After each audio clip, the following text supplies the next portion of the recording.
las medidas de higiene de los centros donde se expende comida, etc.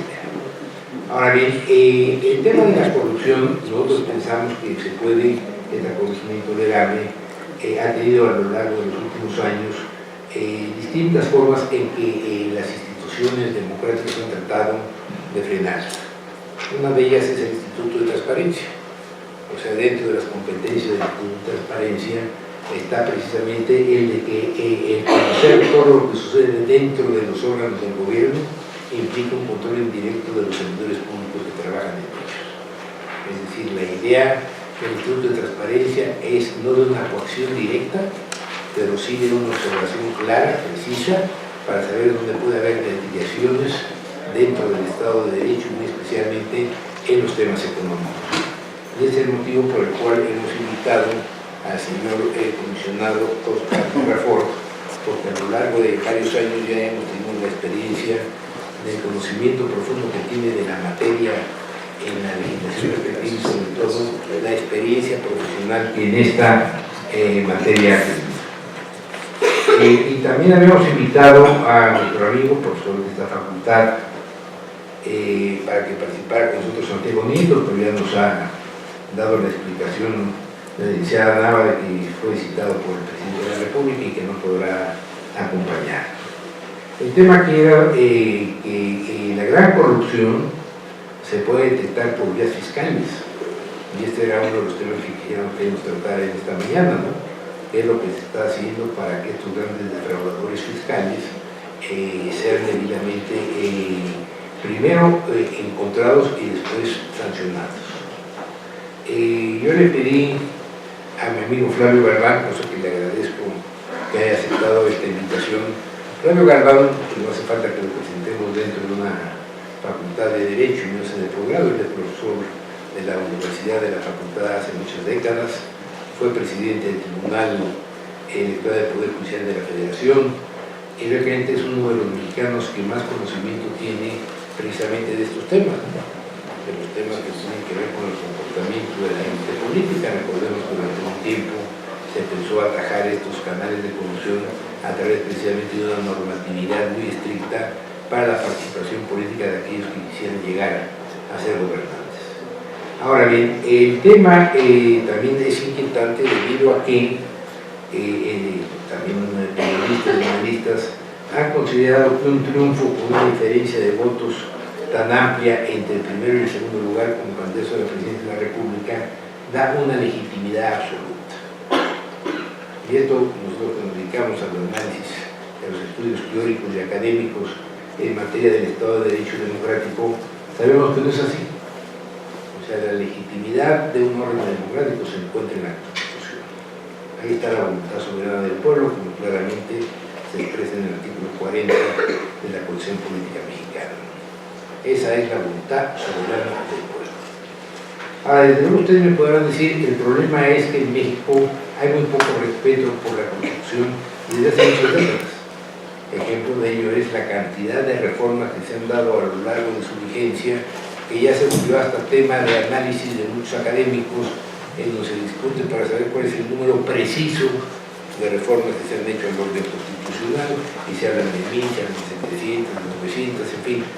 En concreto es una cantidad exorbitante que lo que muestra es el poco respeto al orden constitucional por parte de quienes han gobernado el país, especialmente de 1970 a la fecha.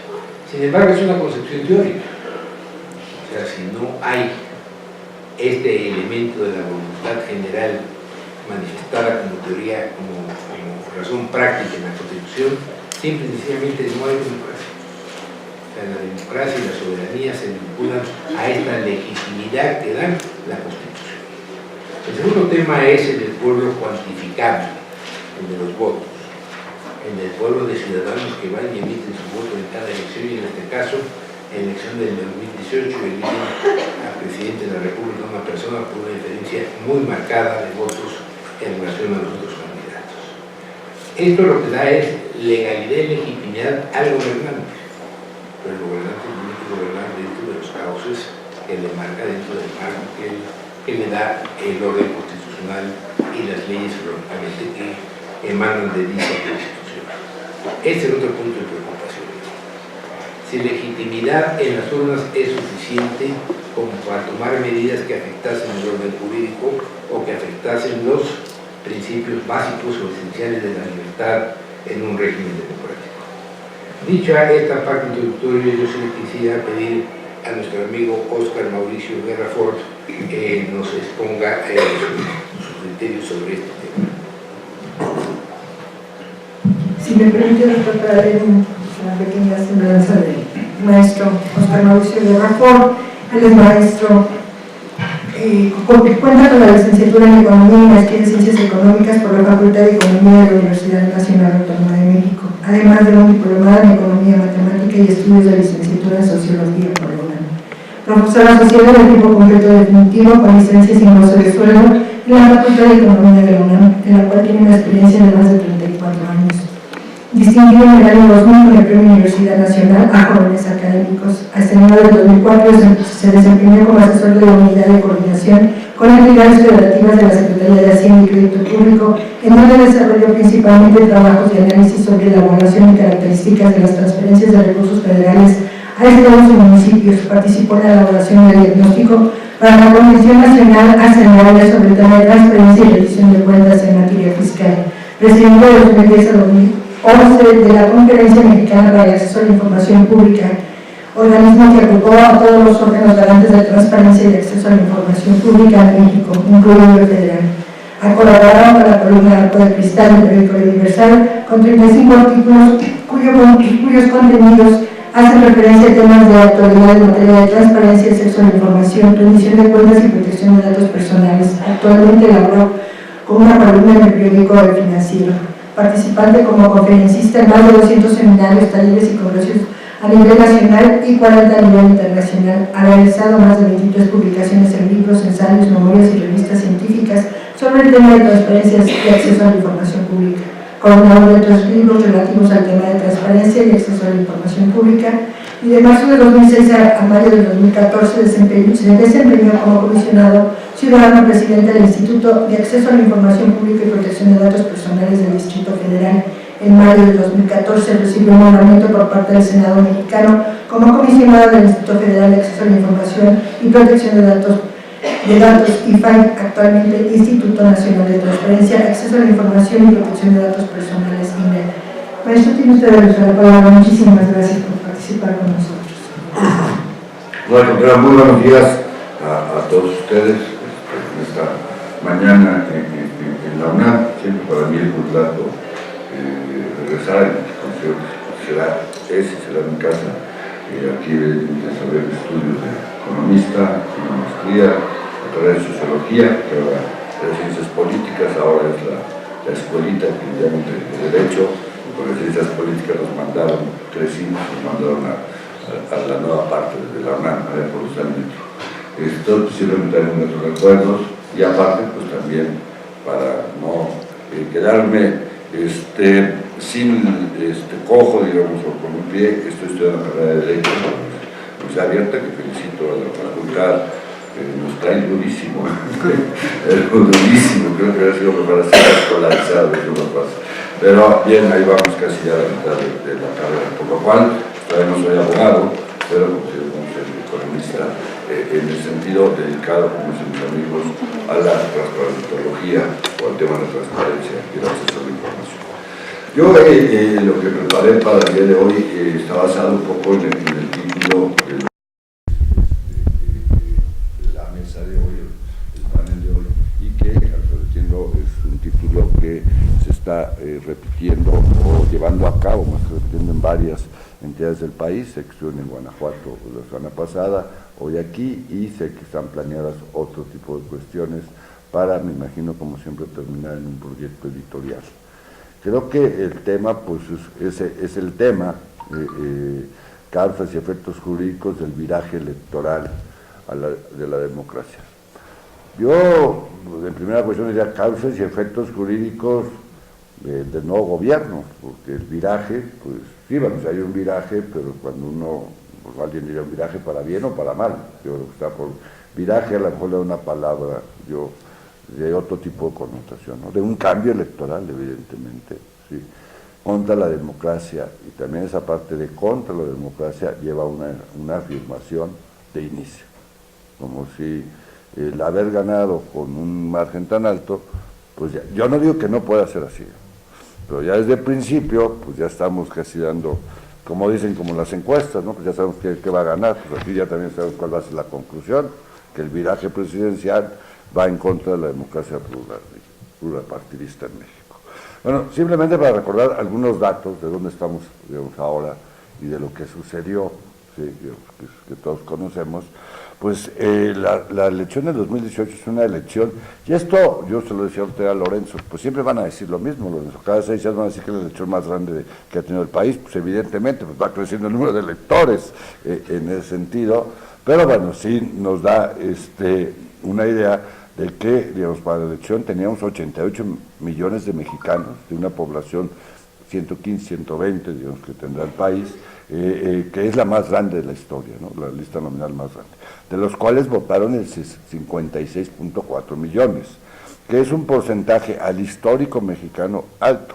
A lo mejor para otras democracias no sería tan alto que el 63.4% de las personas no votaron. Ustedes se dan cuenta, de 88 millones a 56 que crecieron, tenemos 32 millones de personas que no votaron. Esos 32 millones de personas que no votaron pudieron haber cambiado la elección, no sé, o haber fortalecido el resultado, evidentemente, ¿no? Pero, digamos, sí es un margen significativo en ese sentido. Casi es el número de votos que obtuvo el presidente electo. La gente que no ejerció. Pues son las cuestiones que se discuten en este país. Yo ahora no estoy muy de acuerdo, pero creo que es una discusión, es el voto sea obligatorio. Hoy es potestativo, es un derecho que tenemos todos los mexicanos, bueno, cumplimos más de 18 años, pero es potestativo, tanto así que renta millones. Ahora, forzar un voto también no me agrada tampoco demasiado.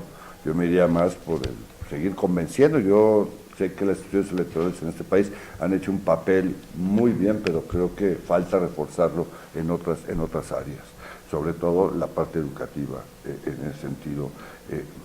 Bueno, como todos sabemos, se eligieron 3.406 cargos en esa elección del año pasado, de los cuales las 500 diputaciones federales, los 128 senadores, ¿sí?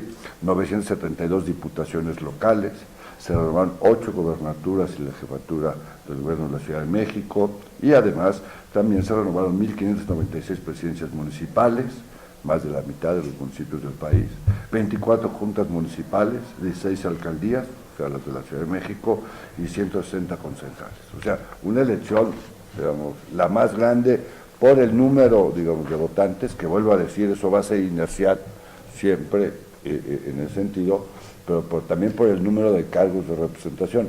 Recuerde que México está en un proceso que creo que es muy acertado, que se ha ido paulatinamente, de ir juntando los periodos electorales para que la gente, digamos, o sea, vaya, digamos, en un solo día, no solamente, un solo día cada 3 años o cada 6 años a ejercer el voto y no, digamos, estén organizando, pues, porque aparte esto hace economías, digamos, a la hora de los procesos electorales, empatar las elecciones. Y por eso hemos tenido gobernaturas como la de Veracruz o Puebla, que duraron 2 años para empatar los calendarios electorales. No creo que es un esfuerzo que se ha hecho bien, de forma transitoria, pero que nos va a llevar también un momento a que las elecciones de cada 6 años van a ser las más grandes, tanto en términos de electores como de cargos a elegirse en ese sentido.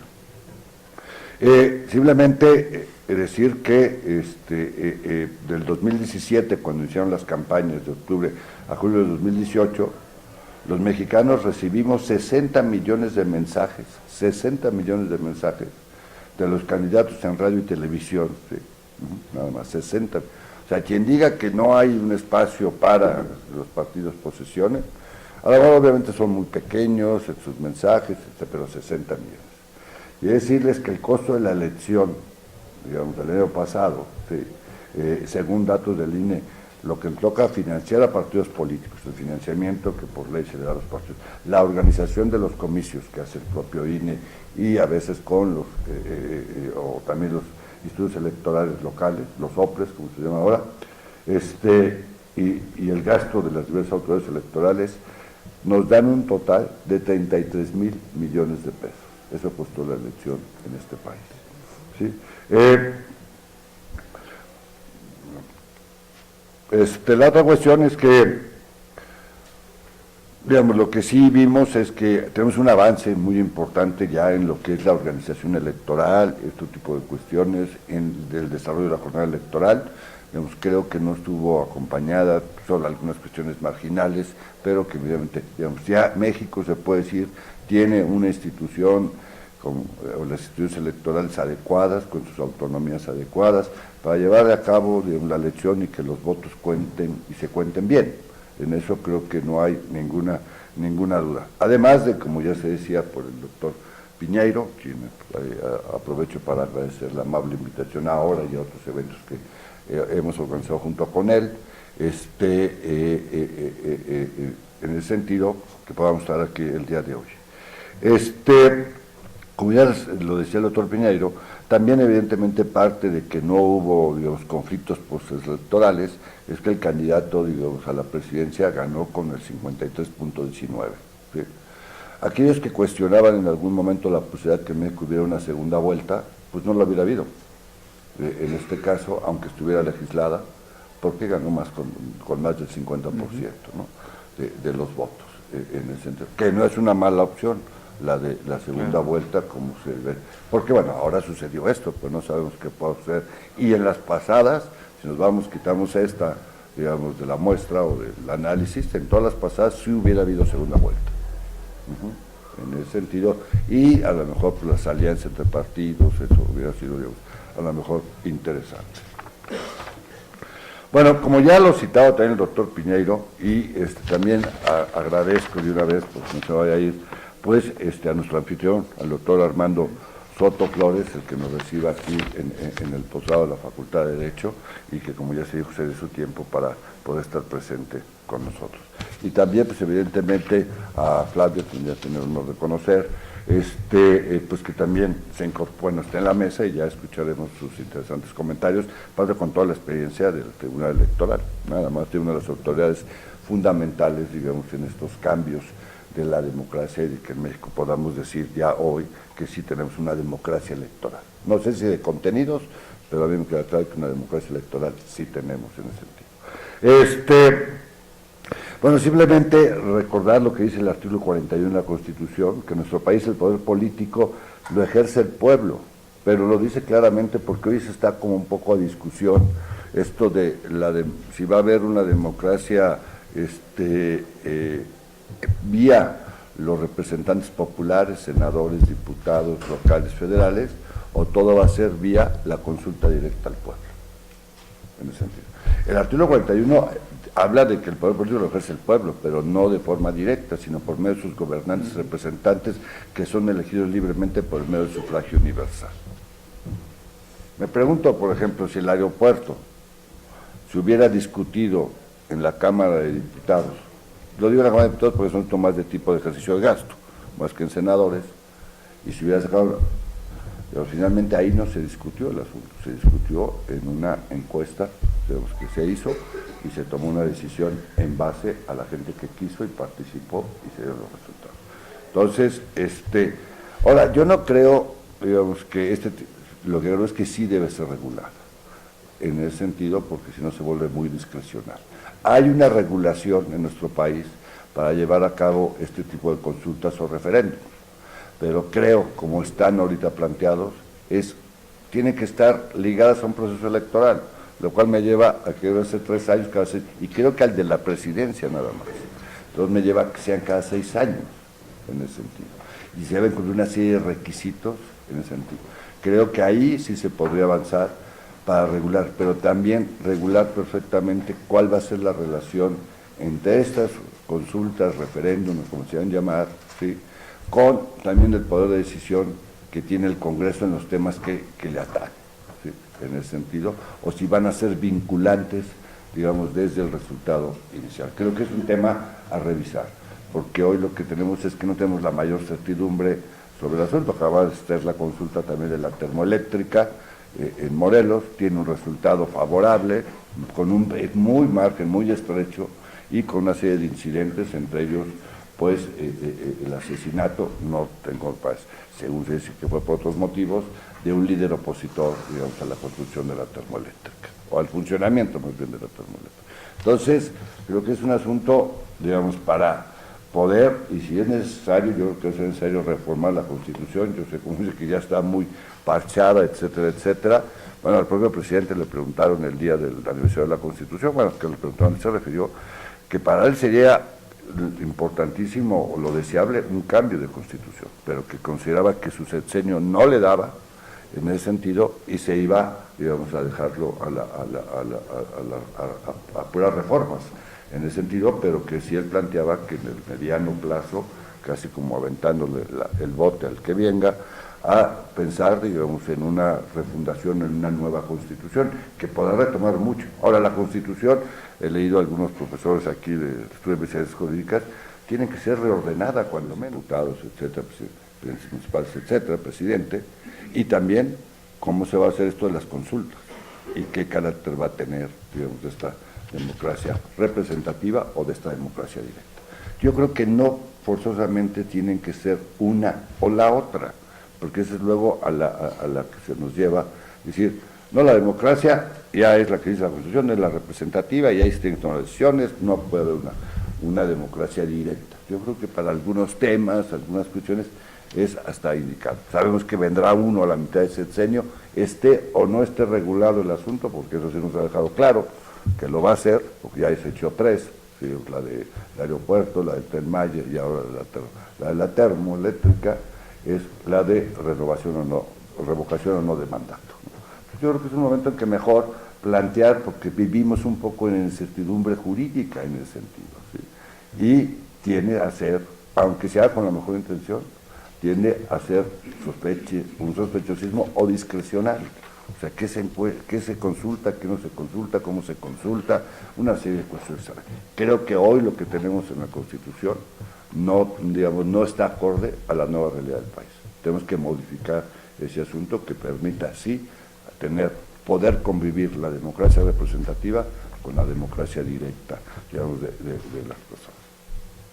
Bueno, dentro de la certidumbre que yo digo de que en el país tenemos ya una democracia electoral, creo que un factor que ha jugado importantísimo para esta credibilidad es la transparencia electoral. Y está dada no solo por la legislación de transparencia, sino por la propia legislación electoral que, digamos, genera estos mecanismos para transparentar las decisiones, la organización de los comicios, la imparcialidad, etcétera, etcétera, ha permitido, digamos, la credibilidad de estas instituciones electorales en el país, que ha permitido a la vez, digamos, desarrollar, digamos, en forma genérica, pacífica y bien hechas las elecciones y la credibilidad de los resultados. Aquí yo, por ejemplo, uno de los resultados de este proceso electoral, y que nos lleva un poco al tema que se planteaba, pues es cómo está integrada, cómo quedó después, digamos, de las votaciones, porque hay que decir que aunque el presidente del país ganó, como decía, con el 51%, también esto, y esto hay que estudiarlo, se reflejó en la Cámara de Diputados y en la Cámara de Senadores. Muchas veces en nuestro país, si uno analiza los procesos electorales, siempre hay un partido que gana, evidentemente, aunque no tenga el 50%. Eso no se reflejaba tan lineal, digamos, en la Cámara de Diputados. Es lo que se llamaba el voto cruzado o el voto distinto. Voto uno por el presidente y voto otro por diputados. O sea, una idea de mantener una pluralidad, contrapesos, la gente no sé, o no me convence ninguno, entonces le doy un voto a cada quien, en ese. Ahora, si ustedes checan, Morena tiene, solo Morena, ya no estoy hablando de las ¿cómo se llama? 51.6, el presidente sacó 53.1. O sea, muy alineado con un solo partido. Si ya le sumamos al partido con el que hizo alianza, ¿sí?, con el PT y el PC, digamos, rebasa lo que el presidente obtuvo, digamos, en la votación. Entonces, bueno, esto como todo en la vida tiene su parte buena y su parte negativa. La parte buena es que, bueno, tener una mayoría de este alcance hoy en el Congreso permite procesar, ¿sí?, de forma más eficiente, yo diría, las iniciativas y los proyectos.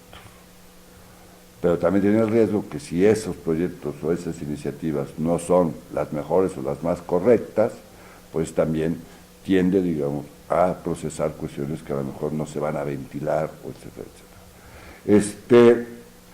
Y digamos, lo hemos visto.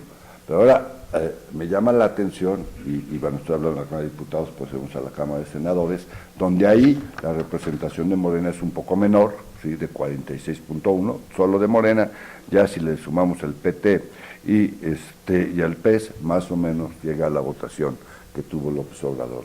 Otra mayoría, digamos, no son mayorías absolutas, son mayorías calificadas, de las 50+1, para cambiar la Constitución, como ustedes lo saben, se necesitan 2/3 partes, una mayoría calificada, y después que 16 estados del país, digamos, sus congresos aprueben dicha modificación. Bueno, creo que hemos tenido recientemente el mejor ejemplo de cómo un proyecto presidencial mandado por el Ejecutivo, que requería de mayoría calificada, porque era un cambio de la Constitución, y que es uno de los asuntos más, yo diría, que tiene más aristas, más conflictivo en ese sentido, lo sacaron avante por unanimidad en la Cámara de Senadores, o sea que es la Guardia Nacional.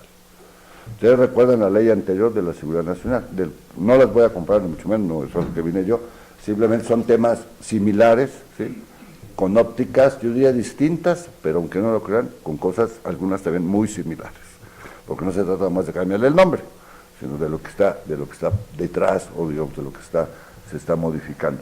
Que sí salió en el anterior, pero salió muy forzadamente. Esta salió por unanimidad. Es cierto que yo entiendo que es, digamos, el alcance del inicio de una administración de 6 años, no lleva ni los 100 días todavía, y que aparte pues tiene altas mayorías, digamos, no solo en el Congreso Federal, sino en los Congresos estatales. Ustedes vieron que los primeros, no me gusta usar la palabra, no que coincidieron, iba a decir se alinearon, coincidieron con la propuesta del presidente de la República, son los gobernadores, y los gobernadores de todos los partidos, en ese sentido. Y mucha gente decía, bueno, pues los gobernadores a lo mejor sí manejan a los diputados o tienen mayor influencia. Con los senadores, ¿no? Con los senadores salió mejor que con los diputados. Ahora es cierto que negociar con 120 gente es lo mismo que negociar con 500 personas, en ese sentido.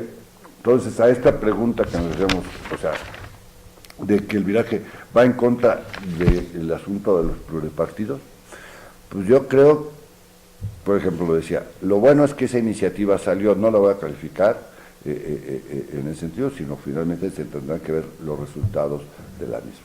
Es cierto, Morena concedió 2-3 cosas, Una, ese famoso transitorio que el presidente había dicho en una conferencia de prensa que no se lo habían movido los diputados, que no se lo movieran, y se lo movieron. Que era una cosa intermedia, porque con diputados lo habían quitado para que hubiera un periodo acotado en que el ejército iba a participar, después iba a salir. Pues acá lo que hicieron fue ampliarlo y dejarlo a 5 años. Y yo creo que el observador dijo, pues adelante, yo en 5 años salgo, señores, y el que venga, pues que vea si lo saca o no lo saca, ¿no? Digamos, al ejército en ese sentido, o si ya se preparó a la Guardia Nacional, etcétera, etcétera. Y la otra, pues lo del mando, que sea un mando civil y no un mando militar, no una junta, sino un mando civil. Pero, digamos, salió por unanimidad. Creo que la esencia ya de la operación y de lo que se planteaba, pues digamos, Morena la sacó avante. Digamos, esto, y eso que hubo mesas de diálogo y parlamento abierto y todo, para así escucharon a muchas gentes en ese sentido, pero finalmente Morena tuvo la capacidad, junto con los otros partidos, de llegar a un acuerdo y sacar por unanimidad en un tema trascendental para este país. esperemos, evidentemente. Hay todavía muchas críticas, digamos, de la propia Comisión Nacional de Derechos Humanos. Nosotros no nos hemos metido al tema, nos metimos al tema de seguridad nacional y hicimos una acción de constitucionalidad porque tocaba temas que estaban relacionados con el acceso a la información, como que toda la información que se generara en este Día de la Seguridad Nacional iba a estar reservada, sin dar motivo y razón en ese sentido, ¿no? Pero acá, digamos, no está este planteamiento. Pero bueno, simplemente por dar un ejemplo de lo último que acaba de suceder en ese sentido. Yo lo que quería traer aquí a colación es, uno, si hay un viraje, hay un cambio, ese cambio, digamos, está iniciando. No es la primera alternancia en nuestro país, habíamos tenido 2 alternancias de lo que había sido el partido con más años, digamos, en el poder, ¿sí? Digamos, de 70 años en el poder, que fueron por las alternancias tanto del presidente Fox como del presidente Felipe Calderón. Hoy hay otra alternancia, con otro símbolo a lo mejor, totalmente de acuerdo, y con otra perspectiva de cómo, digamos, se deben hacer las cosas. Y, digamos, creo que ya entrando al tema de transparencia y corrupción, como sabemos, una de las principales banderas con las que el actual presidente de la República hace su campaña política y que creo que le significaron una gran cantidad también de seguidores o de votos, fue el asunto de la corrupción y del manejo del gasto público. Para mí es un tema fundamental, porque si ustedes se encuentran en el tema de seguridad, pues los planteamientos son muy similares, es que tampoco hay mucho para dónde hacerse, ¿verdad? O sea, aunque traigan y traigan, o sea, no hay mucho de dónde hacerse, y creo que un tema fundamental también ahí, pues es limpiar la corrupción en todas, digamos, las diferentes policías, el propio ejército, etcétera, etcétera. Pero bueno, este tema del uso del gasto público, del uso de los recursos públicos, creo que es fundamental.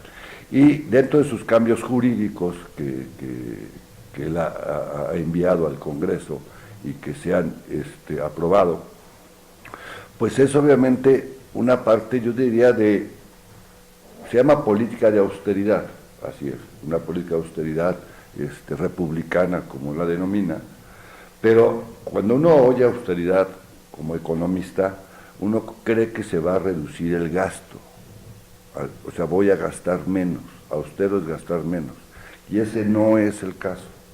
El planteamiento que el presidente y la Cámara de Diputados aprobaron para el ejercicio presupuestal de 2019 no reduce el gasto en el país.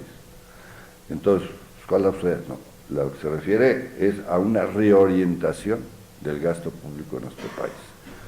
Y bueno, tocando primero asuntos que a él le parecen o superfluos o que no tienen razón de ser, pues primero uno son la reducción de los sueldos y salarios de los altos mandos del gobierno federal, de órganos autónomos, de órganos judiciales, etc. Una discusión fuerte que se hace en ese país.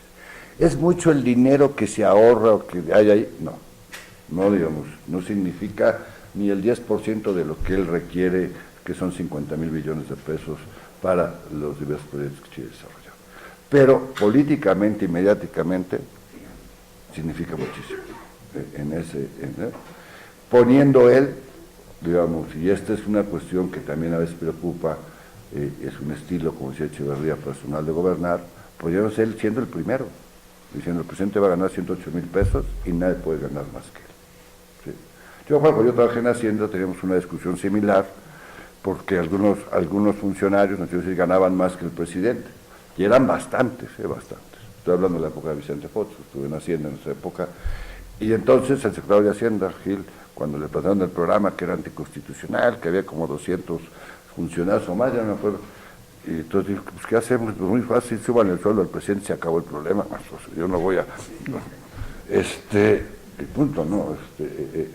Bueno, acá la perspectiva es totalmente al revés, y bueno, pero aparte de esto, la política con los 50 puntos iniciales que puso, de austeridad y disciplina, digamos, de cero gastos superfluos, a mí algunos de ellos no se me hacen superfluos, pero bueno, de esa concepción de ya no va a haber apoyo para gasolina, el seguro de gastos médicos, el seguro de separación individualizado, todo ese tipo de concepciones que cambian las características del servicio o de los funcionarios del gobierno federal, sí, totalmente son condiciones distintas. Tanto es así que varios analistas, y no solo analistas, han dicho que varios de los profesionales, y más en áreas muy especializadas, como puede ser la energética, el Banco de México, la estadística, la económica, pues van a migrar a otros sectores. Esto ya está sucediendo en el Banco